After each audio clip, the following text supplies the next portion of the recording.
Alrighty guys, it's your Huggable Hipster here and welcome back to another review. This review I think is probably one of my favorites that I've ever done, and it's on Hades. This game originally came out in 2018, so it's not too new, but it's new enough because it just got a physical copy for the Switch that people are like raving about it, and it won really like so many awards recently that I'm thoroughly impressed. Also, she's skinny. She's athletically skinny today. You guys are probably like wondering why I do that with my articles all the time, where I like say she's a thick girl or she's like I don't know why I do that, honestly. I don't know where it came from, what happened, what's going on. Do we need merch? Is that what you're telling me? Do we need like this article is like a athletically thick girl merch? I don't know where I started doing it, honestly. I don't know why, but I think it's because like I can hear the thickness of it, of whether or not it's gonna be like an intense article. I don't know. So let's go through hell and back, shall we? Let's go. So the intro, I thought it would be cool to do as a quote, and it's actually from the game itself, so I thought I'd read it for you guys before we get into like the bulk of the article itself. You still have yet to see the sun itself. You know only of the light of Lixion, but the sun, positively blinding, hideous. Hades 2018. So telling the tale of Hades in an accurate, fun, emotional way is a really hard task to do, because the lore and the mythology and the history of Mount Olympus and Greek mythology in general is an erroneous task to compile and take and bring into a game so it becomes bite-sized and easy to digest. It's really difficult to do all of that. It's really difficult to do that, but in the same token, trying to make it fun and memorable for the player. So Hades is kind of like a new take on the old days dungeon crawler. If you guys have ever played a dungeon crawler, those are like nostalgia. Those are some of the best games you'll ever play. Please, if you ever get the chance, pick up a dungeon crawler. They're absolutely incredible. This is kind of like a take on that kind of game, but it's done with an accurate historical representation of what Greek lore and mythology is, basically. Presentation of the game, the writing in itself is not repetitive or boring. It's not try too hard. There is this casual, natural flow to the way the characters talk, the way that the story plays out. It's all very seamless and cohesive, and I love that about this game. That the escape from the underworld is not as easy as one would think for the Prince of Hell. I mean, you know, Hades' son doesn't have it easy just because he is Hades' son, okay? He doesn't get off scot-free. After all, being that Hades is the guardian to the underworld and has some of the most iconic gods such as Achilles there, and I'm wondering, like, who would win in a posse contest, you know, him or Taylor Swift? You know, I thought this game was going to be like any other, you know, when the game would save, it would save along with the progress that I've made. I would be to the point and rather, you know, put it simple, I'll be frank, it does not save along. That's not the case. The entire game has to be completed in one run. Yes, I said that. It has to be completed in one run. You heard that correctly, okay? As you go through the game, you are meant to die. You are meant to get stronger each time. It's very symbolic and very psychological. It's kind of symbolic in that fact of where each time you come back stronger, a little different, going through the same thing, but still stronger and still you. And it's also meant to hurt a lot. I just want to put that out there. Each time that I was beaten by the bull and Theseus, I died a little inside. It makes the victory a lot sweeter afterwards. You'll have a good cry afterwards as well, accompanied by a victorious clinking of glasses. So fear not, my weary gamer, you too shall get through this. Through the game, though, there are trials, much like Hercules, I found, which was quite fascinating. In my research for this particular game, there were so many different things that they put in from the lore through the mythos of Greek mythology that I was rather impressed by how diligent they were in their process and in how thorough they were with this game. You see, our main protagonist, Zagreus, fight the Hydra, Cerberus, and the Cretan Bull, which were 3 out of the 12 heroic trials that Hercules had to complete. I love the fact that the developers at Supergiant actually put in the effort to make this game well worth the player's time, not just in what they put in as far as their content goes, but the mechanics and the way that the graphics, oh god, the art and the graphics are some of my favorite bits of the game, because you see chaos, you see Achilles, Zagreus, even Hades. Hades has such like this rugged I'm an older guy now, like I have more wisdom to me kind of thing, of where like a lot of people's experience with Hades is the one from, the Disney movie Hercules, and we all know him. Supergiant didn't just make a cute, fun experience for someone to play a game and that it's done. They made something that was impactful and meaningful for those of us who know the lore, those of us who know Greek mythology and know the history of it all. With each run, you meet different gods from Mount Olympus who are looking after Zagreus, who are looking after, their little nephew, if you will. I thought it was just such an amazingly unique experience for a game, because you don't see too many games dive into the history and the lore that accurately. Each god that you meet gives you boons to help you along with your journey, and boons are kind of like upgrades in your powers, if you will. They're little like plus ones. I'm not even sure I'm like representing that accurately, but they're things that help you beat each thing that you meet within the game. For me personally, the gods that I found aided me the most were Poseidon, Zeus, and Chaos. There are even more gods. After you've beaten the first game through once entirely, there are more people that you'll meet, there are more things that you'll get to encounter that are new. It's just, each time that you go through, it's something new to witness. You know what? The little things are really, really important. Like I stated before, they this company goes above and beyond to create a game that is well worth the player's time. When I tell you that this game has everything, I mean it has everything. From the fights with legendary creatures to the dialogue, to the hints of Persephone's capture, this game made a clear and distinguishable effort. When I saw the dialogue, it was not recycled at all. Normally within a dialogue set, you'll get some that are recycled, that's just a given, and even within Zagreus's dialogue set, very rarely did you see a lot of his stuff recycled. Like if he would be like, that's good, or that's refreshing, or something like that, but that's expected. But a lot of the storyline, there was nothing recycled. Every time that you would encounter a god to give you a boon, or you would come back from a fight if you had died or something like that on another run, nothing was used a second time.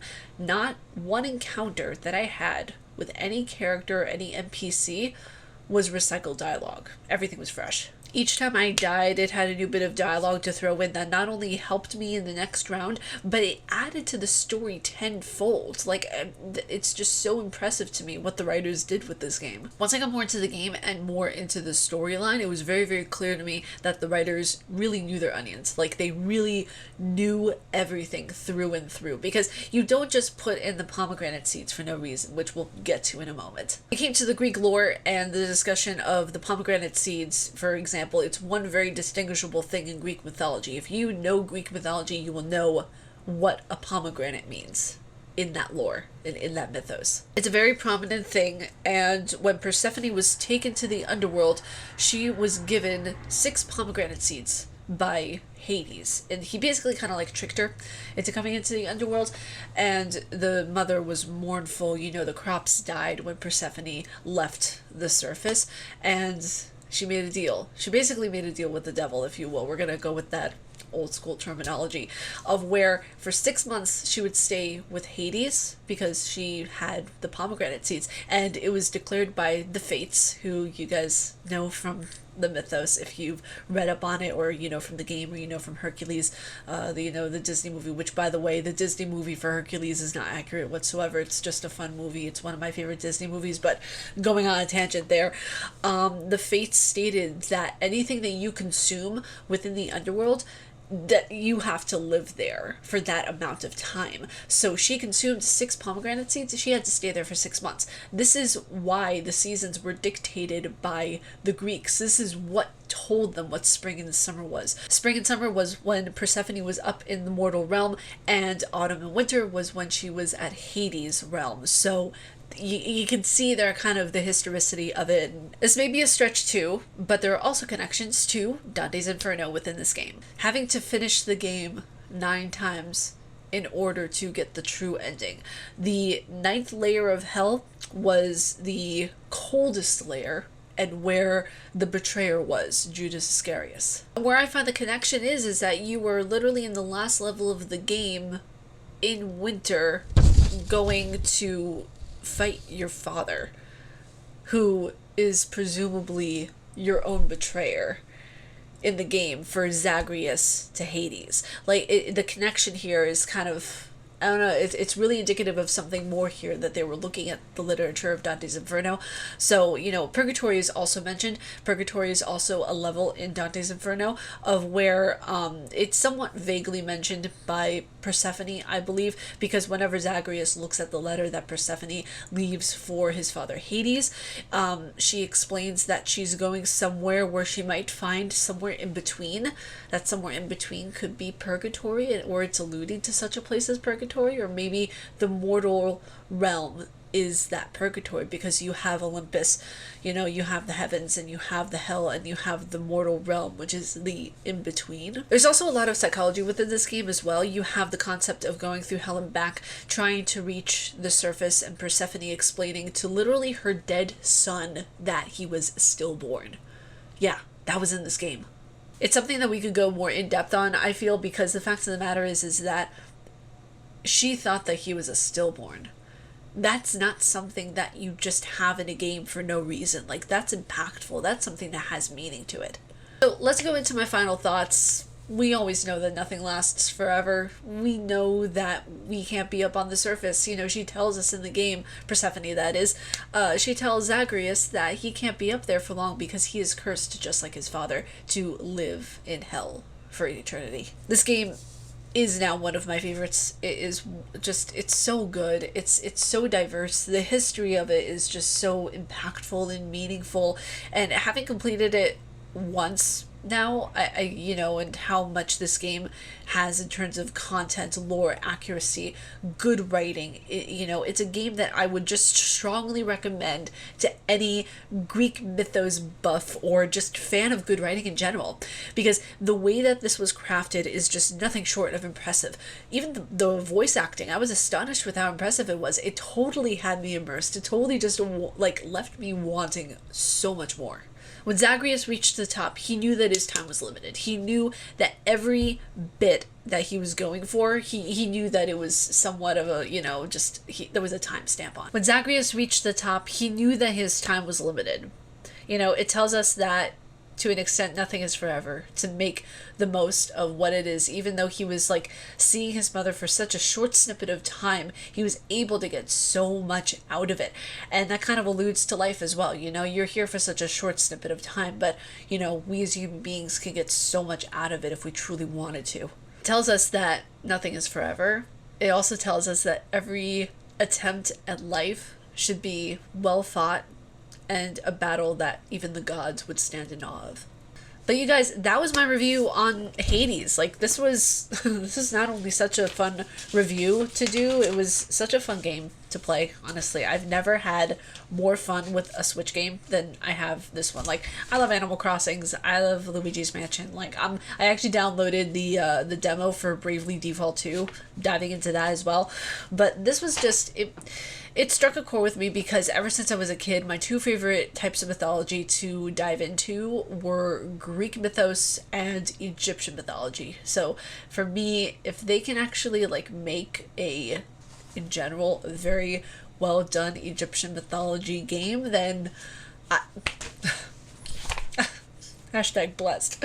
It was so much fun. I love this game. It's something that I will be continuing to do because I want to be able to get the true ending. I'm going to reach platinum on that thing. I just finished up another round of it. And actually, to my surprise, I finished up one round of the game in like a little under an hour. I think the time to beat for the world record holder is 25 minutes. It was someone finished it in that short of a time.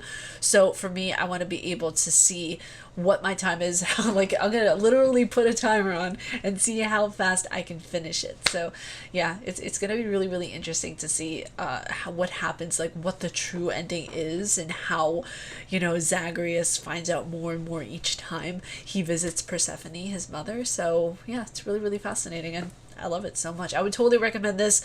Please just be aware that this is a Switch and PC game. So you can play it on PC and you can play it on Switch. I don't know if they're going to port it over to Xbox or PlayStation anytime soon. If so, then you might be able to get your hands on it at some point, but for right now it's only ported on Switch and PC. But you guys, that's it for me. If y'all like my face and what I do, please be sure to subscribe and hit the bell down below, because I make videos every Monday, Wednesday, and Friday. And stay casually nerdy. I will see you all in the next video. Bye, you guys.